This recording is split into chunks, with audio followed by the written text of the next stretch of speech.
Hello and welcome back to Your Band Sucks at Business, a podcast on the business of running a band.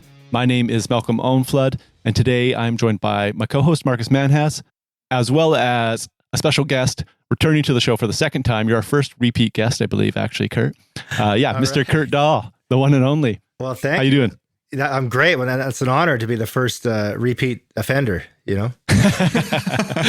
Yeah, man. No, we're really stoked to have you back. As far as we're concerned, you can come on anytime, I think. Yeah, well, I'm happy to. I mean, the last one was so good and engaging, and you guys are great at what you do. So happy to come back anytime. Thank you. So your life has changed quite a bit. I mean, probably not your life, but things have changed. There's been development since we last talked. And I know we have a topic for this episode, but I'm going to keep people in the dark for a little bit longer because I want to hear about your new management company, Sound and Vision Management. Yeah, it was so random. You know, it's one of those things where, like, I think I always planned maybe like when I was older to manage like bands and that sort of thing, right? Like, I've seen how, I've seen how bad managers work and how the shortcomings of bad managers for bands. I've also seen how good ones work, and I've always thought like I could do that at some point. But I sort of pictured it happening when I was like old and gray, so like I looked like an old manager, you know what I mean? But so I didn't plan to do, and I don't think I'm going to take on bands right now in terms of management, but I was just chatting with this producer and mixer friend of mine, a guy named Brian Moncars, who's like, to me, he's like one of the most talented mixers and producers in the country, if not like North America. And he also happens to be like a super awesome guy, a good guy. And that was probably the most important factor, is that I really like this guy. And he was just like, my manager is so, and I feel like he's just sort of doing status quo, and I want to get to that next level as a producer and mixer. And we're just shooting the shit as friends, And I was like, yeah, man, well, it sounds like I say to every artist, it's like, if it's like any relationship. If it's not going well, then you got to end it, right? Like, you don't just keep, it's just like in a personal relationship, right? With your boyfriend or girlfriend. Like, if it's not good, don't expect it to all of a sudden just like become true love after, right? if it's not happening, right? So that's what I said to him. I was like, it's just like any relationship. Like, if it's not working, get out. And then he's like, okay, well, I'll do that, but only if you are going to be my manager. And so I was like, holy crap! Like, I hadn't really planned on that, and I'd never thought of managing producers. But yeah, anyway, so I took a few days to think about it. Talk with the wife about it, and what it came down to is like, I really like this guy. He's someone I like, being on phone calls with and hanging out with, and I believe in him. And also, he happens to be like just incredibly talented. Mm-hmm. And yeah, so that was it. Like, there wasn't some big, like, I didn't have a big master plan to become a manager. It just happened naturally and like in a real, like, organic way. Cool. That's awesome. I've got a funny story about Brian. He swiped one of my clients. No, I'm joking. Scandal. Scandal. It was funny. It was this band, Wise Young Blood, and I love these guys. And I'd done a few songs with them, and it all went great and stuff. And then one day, Kyle, their lead singer, calls me up, and he's like, "Hey, man, like, we've got some news that we're really excited about, but we're kind of nervous to tell you. This guy, Brian Moncars, reached out." And I'm like, "Oh, I know who Brian is. He's a freaking legend." And they're like, "He wants to work with us." And this is like silence. And I'm like, "Well, dude, that was like kind of the point of me producing you, is to get you the next level." And he's like, "Oh, really, man?" I was like, "Yeah, it's good, man. You're good." So I was actually stoked for them, but they were terrified to tell me. Well, that's, I'll tell Brian that. I'll say, I'll give him hell next time I chat with him. Stay out east, buddy. No, I'm joking. Yeah, exactly. Don't come to the West Coast. But yeah, man, so it was cool. Like, and then he told me, like, he just mixed like the new Alice Cooper, record. And yeah, like it's kind of like, he does some amazing stuff. And like, again, ultimately it's like, when it comes to management, and actually it's the same as in my lawyer role, it's like, I like when I work with, like, I like when people I work with are good people that I consider friends, that's ideal. And I'm fortunate enough that so many of my law clients are like people that I consider friends, And it's been a long time since I've had to like take on a client who I think is an asshole, you know. Like in the early days, you got to take on everything because you don't have any clients, right? And now it's like I get a chance to like work with people that are great people, and Brian's one of those. So it's cool, right? Because it's no fun working for people that you think are that you never would want to hang out with in the real world, you know. Totally. That's kind of like, I think, how bands feel when they have to take every gig, you know, or like do all of that stuff and then like, you know, play the bar that doesn't even give you a bar tab or whatever. And it's like, why do we keep coming back here? And then eventually you realize you don't have to. And that is more fun if you don't do it. That's a great analogy, Malcolm. Yeah. I remember like when we, as I know you guys did, we did that for years where you're taking these gigs where it's almost like you show up at the venue and they're almost like resentful that you actually showed up for the show. And it's like, why you booked us? Like, why, what are you doing? You know? And then that's obviously a huge, I love that contrast to like the venues that treat you so well. Right. Like I'm thinking of like Brennan at Bose in Red Deer. You guys don't Oh yeah. Oh my God. Yeah. I ate more food that night than I did the whole tour. I think it was unreal. Yeah. What a platter. To me, and then there's lots of venues, but Brandon's the first that comes to mind because it's like the first time we went there, it just like treated us like gold. Yeah, like the best food, best drinks, whatever. Like I had to be careful I didn't eat and drink too much before the show, and that, you know, like that's not usually my thing. I don't usually imbibe till after the show, but like when he's giving you like the best cocktails, the best beer, the best wine, it's like bring it all on, you know. And you're right; what a contrast that is to those venues where it's just like the total opposite, you know, and at some point, you're right. You get to the point as a band where you don't have to take those crap shows on anymore.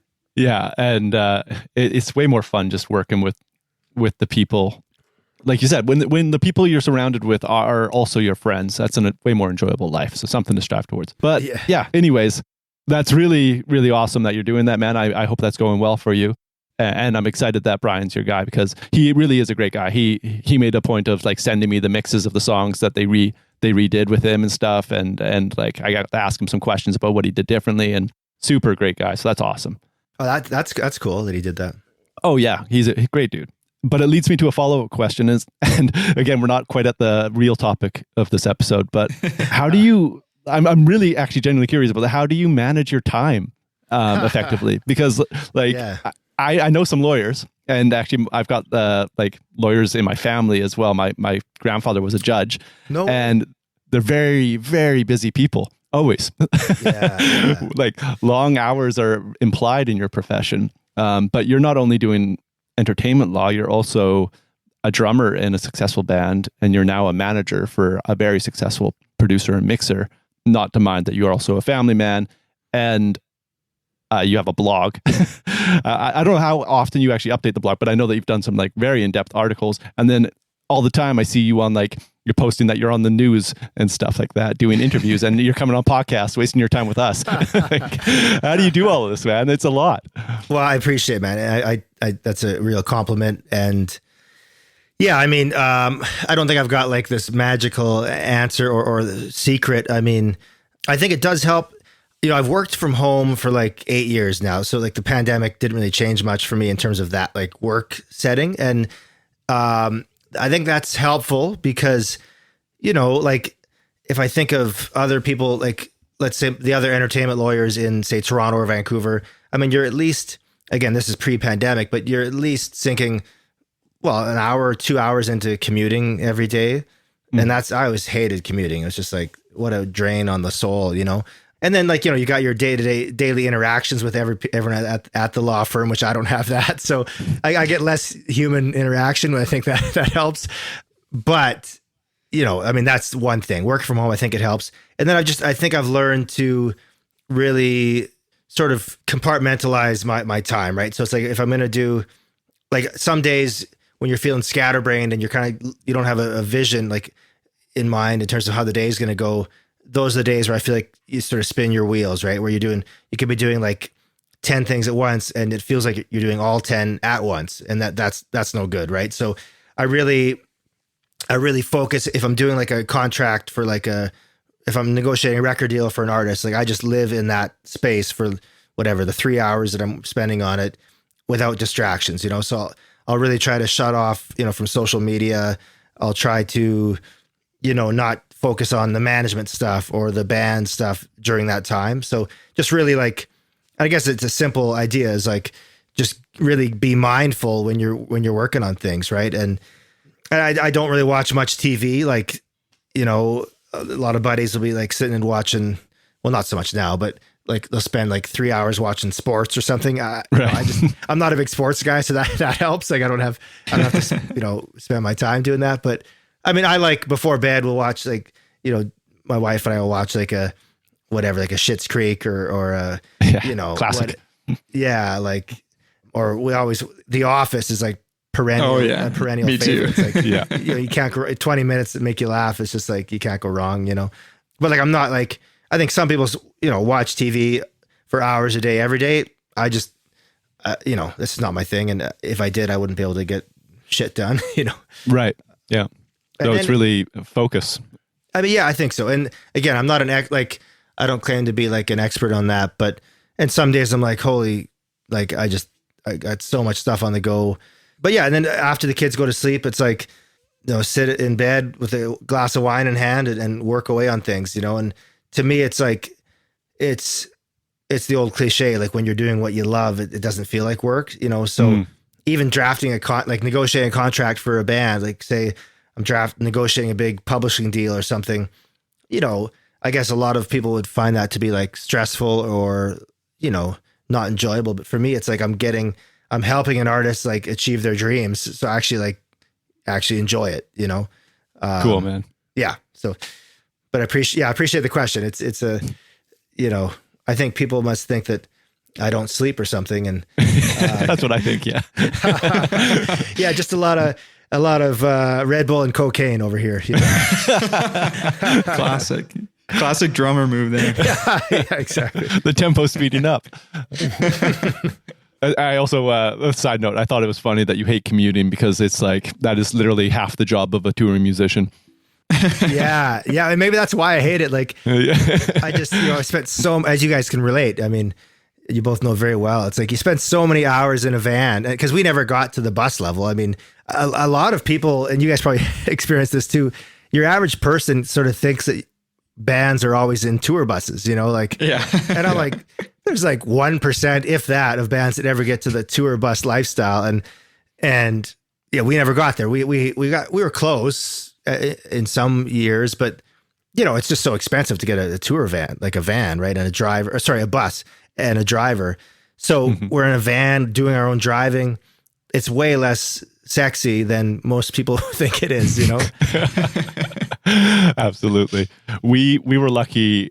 Marcus had an RV that we were able to take on the road. So we had is it Class C? Is that the right classification? Yeah. Class C. Yeah. I think I saw photos of this. Like, did you post stuff about it? Oh, I'm sure we did. It was like the fifth member of the band. It was like, we had lots of photos. Actually, it belonged to Rainwolf.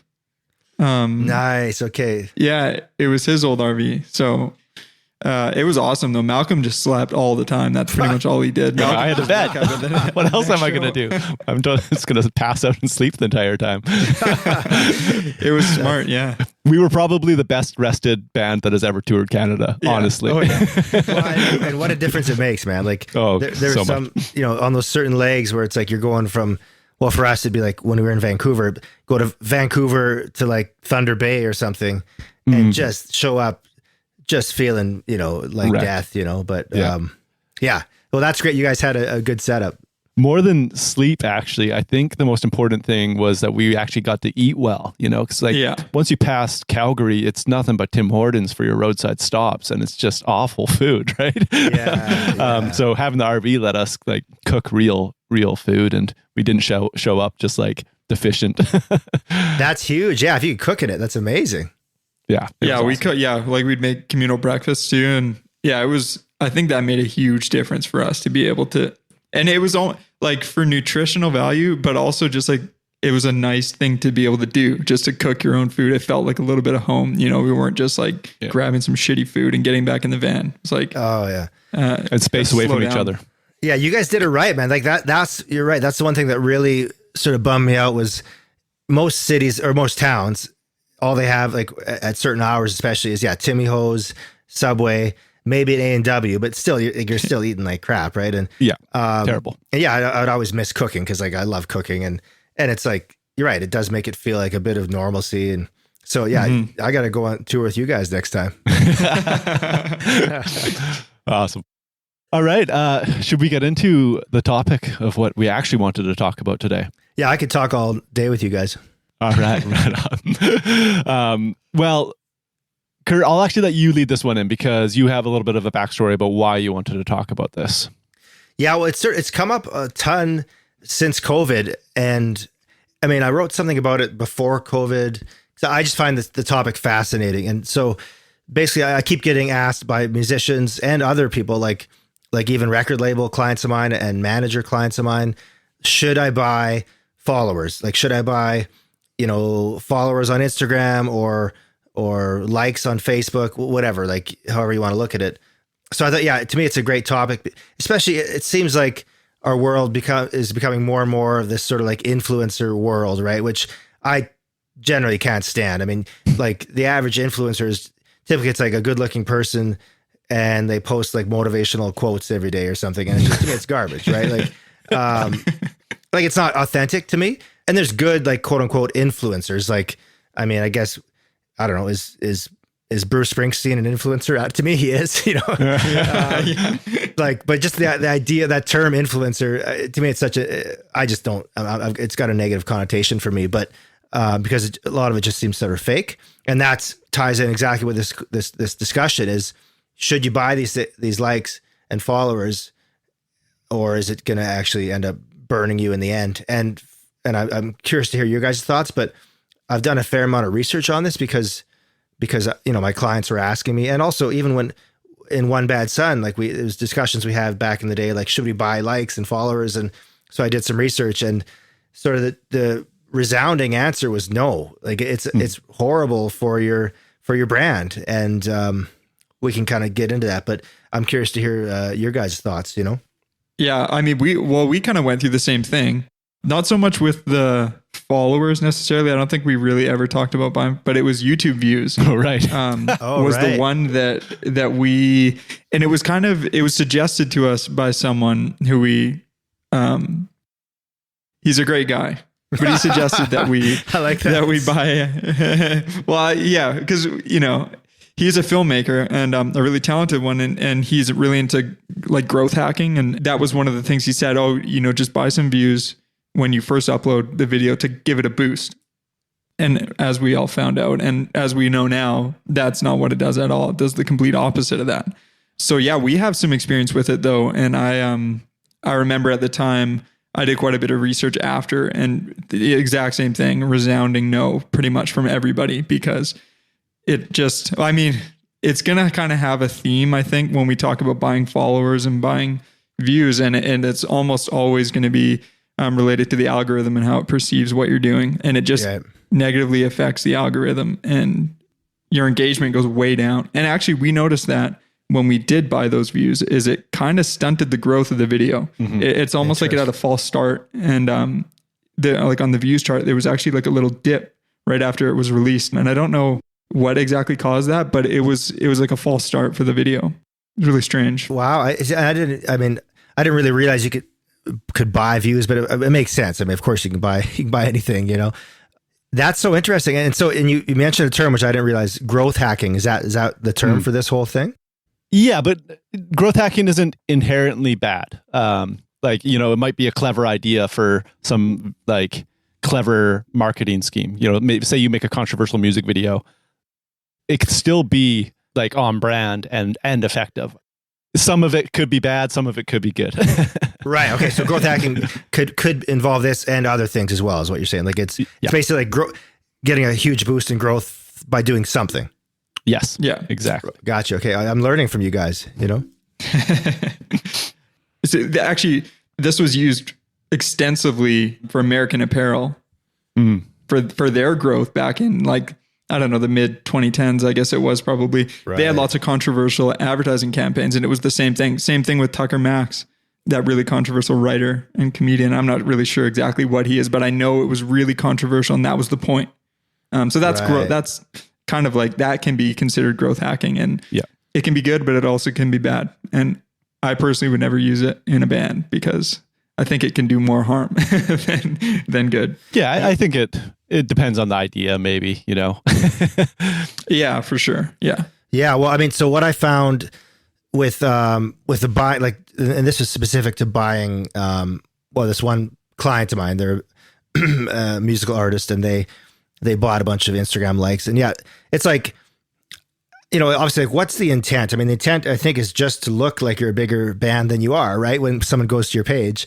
And I guess on that superficial level, it can work if a label goes and, hey, they've got 10,000 likes, but you know, a week before they had 1,000 or something.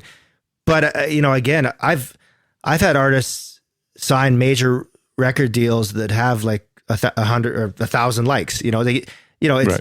Real labels want to sign real talent, you know, and they don't necessarily care how many likes you have. I mean, or followers you have, right? So anyways, yeah. And so this one client bought all these followers on Instagram, and then basically found that their engagement just went super through the floor because, you know, you've got, let's say they went from 1,000 to 10,000. Well, now all those fake accounts, like 9,000 fake accounts that are either, you know, typically they're in like China or India, like they're all over the world, but that's a lot of these companies are based, and they have these fake accounts. And so all of a sudden fake accounts are seeing your post, but they're not really seeing it because there's no one behind it. Yeah. And then your actual 1,000 real fans don't get to see what you're actually posting. So you have 10,000 followers and you get like 3 comments. I mean, that's obviously a red flag right there that it's not legit followers, right? Yeah. Yeah, for sure. Well, that's the thing. Instagram, Facebook, all these social platforms, the platform doesn't care about how many followers you have necessarily. It cares about your engagement. And so, yeah, that's the biggest downfall to buying followers and likes, followers and likes, is that your engagement goes way, way down. And it's really a vicious cycle because the less engagement you have, the less real people are going to see it. And then eventually you're just not going to have any engagement at all. And the algorithm just won't respond to it. And it's so hard to get out of that too. Like once you've done it, it's not like you can just delete those fake followers and likes. It's so hard to get out of that and to build a real audience that's engaged. I have I think 2 thoughts. Part of me wonders if it used to work, like you said with Tucker Max and stuff like that, the controversial stuff, and you know, getting people to like your page that aren't actually going to care what you do next is kind of what that leads to, right? And in the case of what you're talking about, Kurt, it's just fake followers where there's actually nobody on the other side, which is even worse. But I wonder if there was like a phase at the beginning of social media, more or less, when labels might have been impressed by seeing that you have 10,000 followers, right? They didn't know any better, but those days are absolutely gone. If I can tell a fake followers instantly, you're not like A&R exec. Yeah, I'm not trying to invest in a band, right? Like, so I think you're right. Like I remember, and I won't name the label lest they get mad at me, but I remember this was, well, let's see, I'd say 7 years ago, they signed this one band just strictly based on their Twitter followers, which, you know, to me, it's like maybe at the time Twitter was more important, or like for bands. I mean, I guess maybe it is now. I mean, to me, Twitter is not where I would go to look for the next trending band. I mean, to me, it'd be like what I mean, Instagram or TikTok now is so massive, or YouTube, I guess still.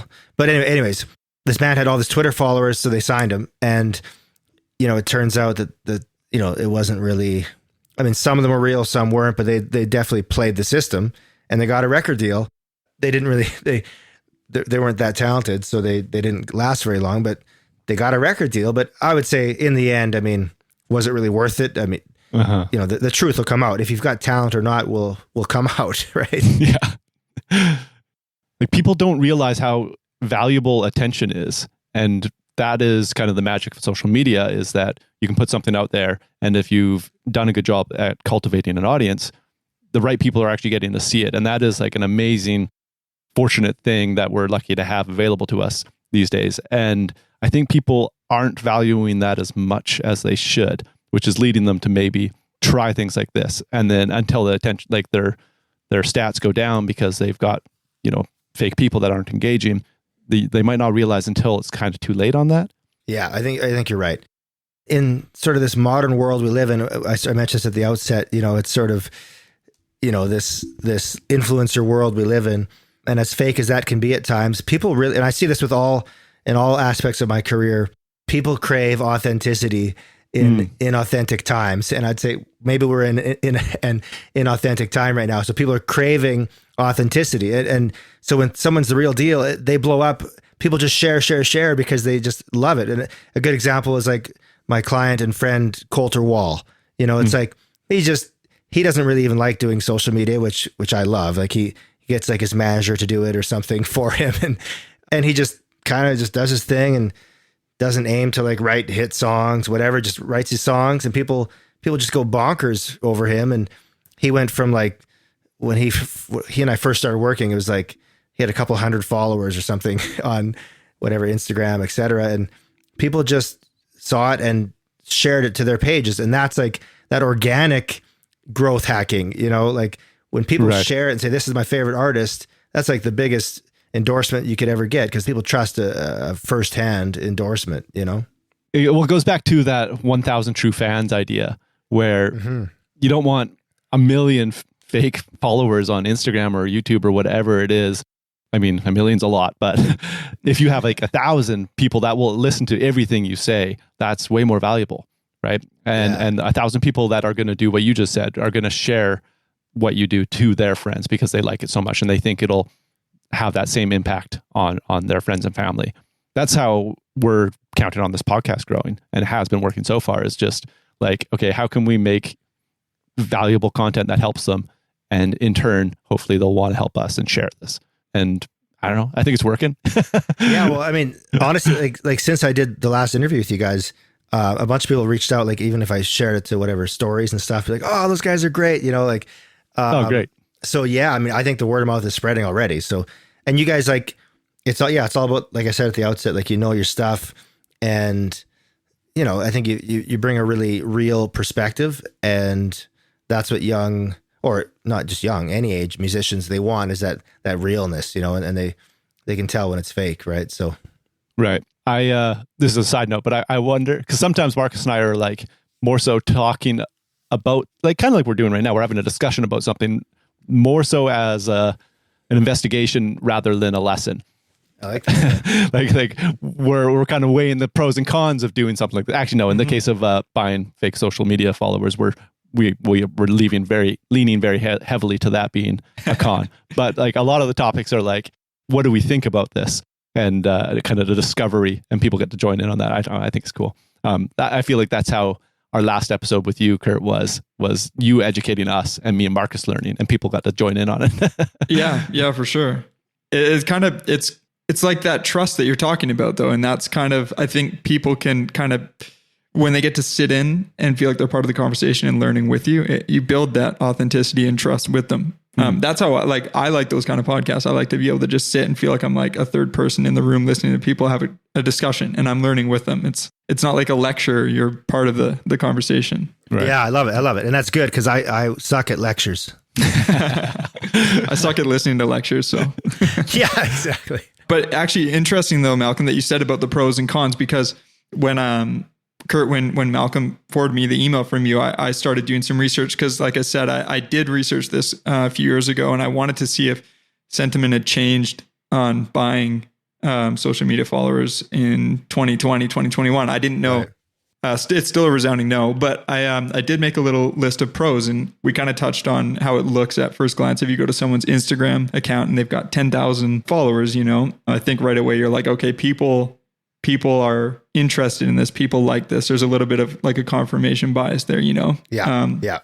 And then in Instagram's case, there's also the 10,000 followers. You get the swipe up in the story. So you get little things like little perks like that. Is that only for 10,000? I didn't know that. 10,000. Yeah. I think there's another way to get it, but I think it's I don't know, it's something to do with the type of profile. I can't remember, but I know the 10,000 followers is definitely a threshold you have to reach to get the swipe up. So that's kind of that's something that people might just want to get to that level. And say you're at like 8,000 or something and you want to get that, they might think, oh, I'm just going to buy a couple thousand. I'm going to get to that point where I can use that that feature. But it's still like, it's still not worth it. It's still, all it's going to do at the end of the day is push your engagement down, and just, it's going to be a detriment to your growth, your organic growth. And credibility, right?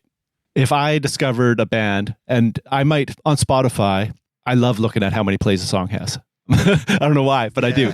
And I'm like, oh, cool. Like, this is their most popular song. Let's check it out. And I listen to it. And if I then found out that, like, I then noticed their monthly listeners was, 0, but they've got like 1 million plays on the song, I wouldn't be able to like forget that. It doesn't matter how good the song is. I would like think about it every time that band came up. I'd be like, they cheated me. No, I don't trust them. I feel like when I'm like, I'm a very loyal like music fan. Like when it comes, I'm a fan for life once a band really kind of gets me, hooked.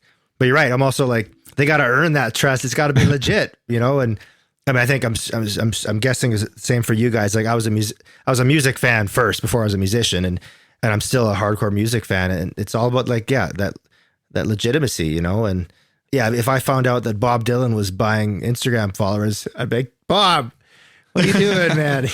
Come on. Yeah. It's more tragic when it is somebody good that's making those kind of moves, because like in Bob's case, he's literally one of the best poets the world has ever seen. Yeah. And he could just post inspirational lyrics on his Instagram and it would work, like he's so good. Well, and I think part of it too, like I feel like, I mean, everything's sort of changed with COVID, but I think people are maybe buying more of these things because they're just like, I got to figure out a way to grow my business, and no money's coming in from touring. And I get that. Like, it's not that I don't understand like the feeling behind it. Like, you want to grow your business. Yeah. Like we all do. Right. But yeah, I think it's almost like I want to just warn people, just from what I've seen, that it's sort of like, if it seems too good to be true, well, it always is, Yeah. And I think maybe one more devil's advocate stance, and not really devil's advocate, but I think it's worth discussing that marketing and paid marketing isn't inherently bad. You can still spend money on advertising your band in good ways if you're smart and clever, right? Right. Yeah. Like if you put something out, like a teaser video, and try and show it to the type of person that you think is going to like your music, and only the people that like it are going to click on it, then you could be doing yourself a good thing, right? You are getting both. You're getting views from people that are actually interested, and that might work out. That's like just an example situation. It is more so these just like generic, buy more followers, buy more views, untargeted waste of money, I guess is one way to put it. That is what we're discussing here, I think. Yeah, it's kind of like the instant gratification. It's really what it is, right? Because that's the thing. If you're talking about advertising, that's a long game. Like it's not going to be overnight. You're trying to gain fans through that organic. It's kind of like an organic method, even though you're kind of guiding them. You're still being like, hey, we're here. We think you'll like what we're doing, and hopefully they buy in. Right. That's what you're doing when you're advertising to people. But yeah, if you're buying likes, you're basically trying to skip the line and just saying like, you're now a fan, but you can't do that. That doesn't work. So inherently you're going to have fake numbers. That's all it is. Yeah. Yeah. So I think, they're just kind of like, there's just two different methods, and really there's only one real way to build an audience. Right. Right. And it's got to be organic. Kurt, I got a question for you. Yeah. And this might not even land on topic, but I think I can circle it around even if it's not. What do you think was one of the, like, it doesn't have to be the biggest, but one big thing that happened for your band that led to a lot of growth, like a lot of fans? Like, yeah. No, and Marcus, you think of a Band of Rascals one. Well, he's thinking about his.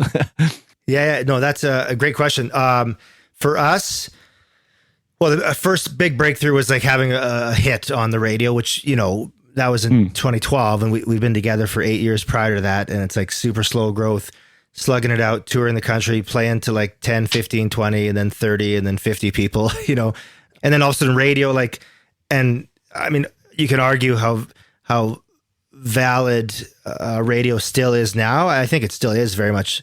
There still is a lot of value in it, like regular radio, not satellite and stuff, but like just, your typical radio, old school radio. that was huge for us, right? Like and that was Scarecrows. So, went it was number 5, and it was like, everyone's like, who is this band? And so we just saw our numbers go through the roof, and well, from what they were before. Cause there's something about, you could be big on, and even today, this is pre-Spotify, but even today, if you're big on Spotify, et cetera, on YouTube, people still think it's legitimate if it's on the radio that they have on in their car, Yeah. And same with like, if they see it in the newspaper that comes to their house every day, it's almost like legitimate more than if it's just online. And that's an old school view. And I think that's changing, but there's that sense of legitimacy when you're acknowledged by sort of the old school media.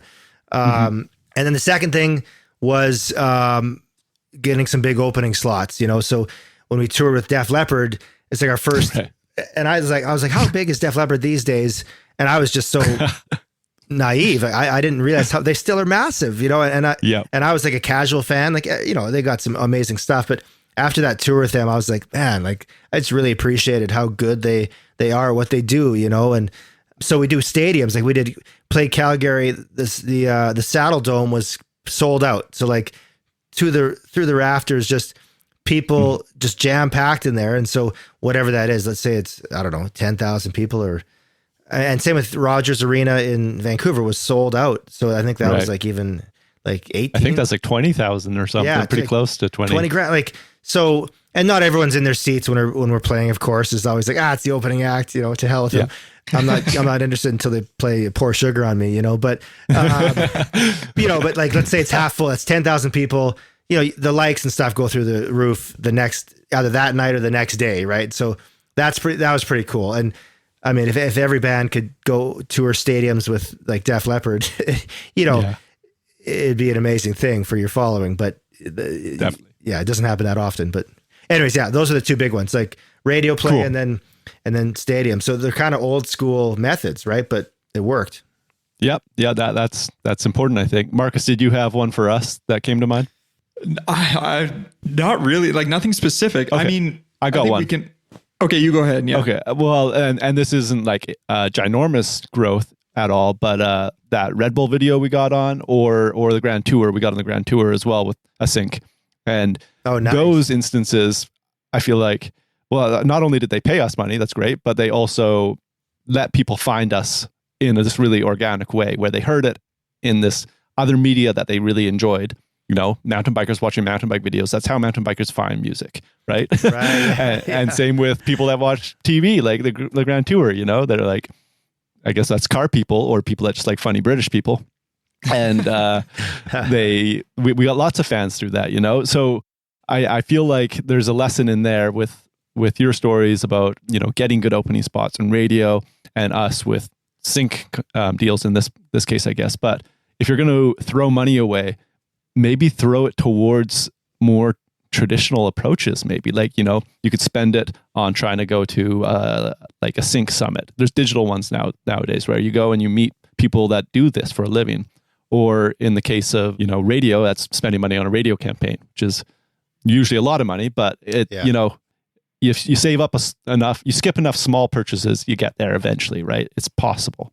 Yeah, I think it's an interesting point. And that kind of relates to a connected point. I see a lot of artists paying people to get them onto Spotify playlists. I'm sure you guys have seen this too. And honestly, I haven't seen any Spotify like playlist shopper that's been legit yet. Like it feels like just I'll take your money. Give me like, I don't know what they charge. Like, let's say it's $3 or $4 or $5 grand. I mean, and then it just sort of, it's gone. And I think some of them are just sort of, snake oil salesman. It's like, like you want to be on these playlists, and we all do. Like, who doesn't want to be on these killer playlists? But it's like the black box. Like, how do we get onto these playlists? Well, anytime you have that sort of black box, there's going to be someone that's going to come along and say, give me your money and I'll get you on these playlists. And from what I've seen, and maybe you guys have seen something different, but it just seems like ripoff so far. Yeah, I think there's more value in, again, trying to network, like spend money on networking by getting into the kind of conferences or whatever you can do that have people that work for Spotify or something like that. Like I think that's going to work out better than hiring these shady services, because I've seen the same thing. Marcus and I actually both know somebody that did a pretty expensive campaign, and it looked like he got a lot, but then all of a sudden, like, all of the playlists are made by the same person. And it's like, oh, that's weird. And then, they start disappearing all of a sudden, and it's like, okay. Wow, really? And then, when, the campaign stops, there's no listeners. It's like, okay. The album got removed though. The whole album got removed. The whole, the distributor took it down off of all services because it got flagged for fraudulent plays. Really? Wow. So that's a huge warning for people. Jeez, that's crazy. Yeah. And there's no recourse there. I mean, what do you do? Like, you go to the company and you like, and I think they were trying to make excuses, and don't want to get too far into it, but they were trying to say, oh no, it just got added to a playlist that was farming plays. It had nothing to do with us. But I mean, I would venture a guess that they were farming the plays. Yeah. That's how they knew they could deliver on their promise of getting you all these streams and stuff, right? Yeah. It's just, I agree 100% with that. And I think a better approach is, especially with Spotify, I mean, you can find independent playlisters who have really big playlists, like with lots of followers, they're kind of legacy playlists, I think, and you can contact them. And so it's like the little bighorn, right? You circle those big Spotify playlists by getting on all these smaller ones, who you can contact these people. And, if you don't get added, at least you've started to network with them. Yeah. And maybe the next one, you're just building your network. And I feel like that's where people should focus their time, rather than, spending a bunch of money on these campaigns that are most likely bullshit, honestly. Yeah. So I don't know. Spotify is a tough game. Yeah. I love that little bighorn analogy. I'm going to steal that, man. That's great. Yeah, that's great. Super good. That's genius, man. That was like our strategy at radio. Like, we couldn't get the big cities on board because it's like Toronto, Vancouver. Well, Vancouver's had a shitty rock station for how many years now? Let's be honest. They wouldn't they wouldn't play. So we would get all these like small little centers around the big city, and then eventually the big cities would fall. So I love that. Yeah. That's a great analogy. Yeah. I think anybody that's tried to self-book a tour or get their music on radio independently, just like doing it themselves, can kind of relate to what we're talking about. It's like this really long, exhaustive game, and you've got to find all their email addresses. Like, it takes a huge amount of time. But if you're planning to do this for the rest of your life, it's totally time well spent doing it manually. And a couple episodes back, you probably know him actually. We had Oscar Furtado on. Oh yeah, who's a radio promoter. Great guy. It was an awesome conversation. And he was talking about how he's a big fan of doing that. Like when he does something, it's a unique email that he sits down and writes. It's like, it's never this like, I'm going to attack all the stations. I'm going to attack the people that I think are going to like this, and check up on them. Like, very personal approach. And indie bands need to do that, especially, I think, because they don't have any clout. They don't have any big numbers to try and convince people to like their stuff, right? Like, so they have to go the like, hey, here we are, this is us, real kind of thing. I'm reaching out directly kind of thing. Yeah, I love it. Is there anything else that's worth talking about? I think we've probably scared people away from buying fake followers. Yeah, no, I think it's a good look at it, and there's many things we could talk about on other topics, but don't get me started. Great, we really appreciate you coming back, man. Thank you for taking the time again. I know people really loved the last episode, so I'm glad they were reaching out to you as well. That's awesome. And let's please do this again sometime. Okay. It's always my pleasure, guys. And there's a couple other topics that I've already sort of thought about that, haven't been like, I've been meaning to write about, but I haven't yet. So, I mean, I'd love to talk with you guys about them. It could be kind of a cool first thing, right? And when Malcolm told me that you wanted to come back on, I was stoked. I was like, whoa, I thought it'd be a little bit longer. So I was super pumped that I was like, this is great, man. Let's make it regular. That sounds great to me. Okay. It sounds great, guys. Well, I really do appreciate it. Hey, thank you. And hopefully we'll see you soon. Okay. Sounds great, guys. Thank you. Awesome. Thanks, man. Adios. All right. Hopefully you enjoyed that episode. Actually, I'm sure you did, because Kurt is just an absolute legend. Thank you again, Kurt, for coming on. We appreciate it. We're going to go through our Patreon supporters right now. If you're interested in supporting our podcast, 2 things you can do. Number 1, share this episode with somebody who you think would like it. In the case of having an expert like Kurt on, you should just share it with all of your music friends. And number 2, you can become a Patreon supporter. And we have 3 tiers ranging from $5 to $20 a month with different perks. And you can check that out at our website, yourbandsucksatbusiness.com. And the top tier does get a shout out on the podcast. So here are those folks. We got Evan Miller of the Wad Romantics, Chris Erickson of Scove, Bernard from the Enrons, Ryan from Venom and Spirit, Grady from Leather Apron Revival, Lucas from Vogue Villains, Graham from Carmana, Kevin from Supreme Remedy, Rob Elo, Tay Fance, and Carlin from Mulligan. Thank you all very much. We appreciate the support, and we will see you next week with another episode. Bye.